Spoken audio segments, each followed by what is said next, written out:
Hey, June 16th, this week in landscaping, we're going to talk about some mushrooms, lantanas, crepe myrtles, a little bit about some of the weather we've had. Let's get into it.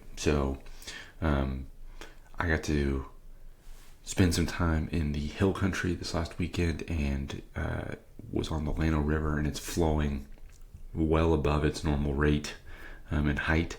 It's because we got a lot of rain both here, but really we got a ton of rain out west, northwest of us, which is great because that's where the lower Colorado River basin is. So it's moving a lot of water through here right now. Very positive for our area. But I saw this lantana on the side of the road this last week, and I just wanted to remind everybody that if a plant can grow on the side of the road without any support, then it can probably do great in your yard with moderate to excellent support from you or from us. So lantanas are fantastic. This one was a little bit interesting because it looks like a confetti lantana, which is a variety of lantana, but those are usually not native. Those are hybrids, and so I don't know what this is, but it's a beautiful little lantana that was grown on the side of the road. And why did the lantana? So in honor of Father's Day, here's a joke. Why did the lantana hang out with the mushroom? Because he was a fun guy. It's a great one.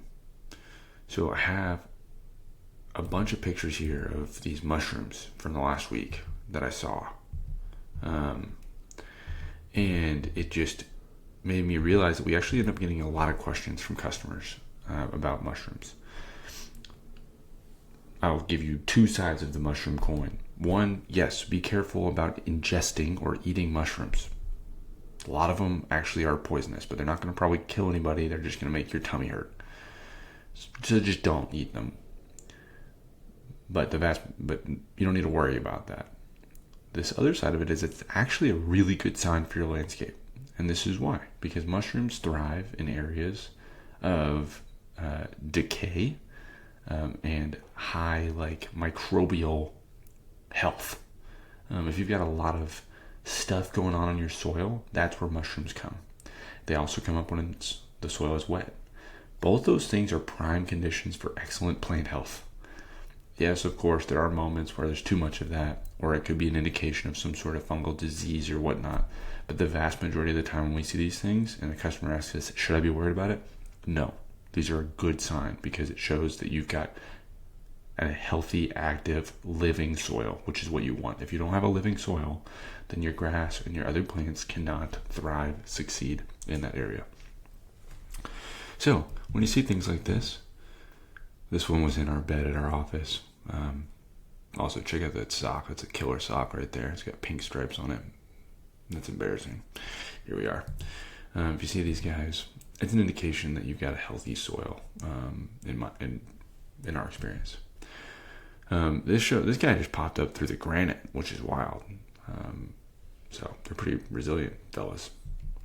Okay, this is the last picture I have for you. Short video today. This is a crepe myrtle. Beautiful blooming crepe myrtle. Crepe myrtles are coming into prime summer or season right now.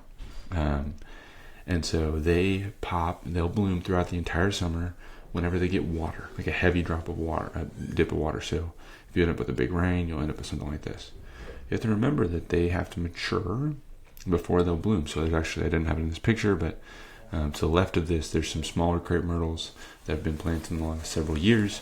Those are not blooming yet because they're still getting established. So a good rule of thumb for a tree that we use is like the first year is about survival, the second year is about root development, the third year is about growth. And those third year after planting a tree is when you'll really start to see it show off a bit, both in growth and in blooming in a circumstance like this.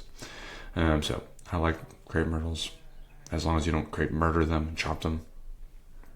I think they're beautiful, resilient, extremely resilient plants, and they put out really showy blooms in their right time of year, especially right now when it's great. So that is This Week in Landscaping. I hope you have a wonderful week. We'll talk to you again soon.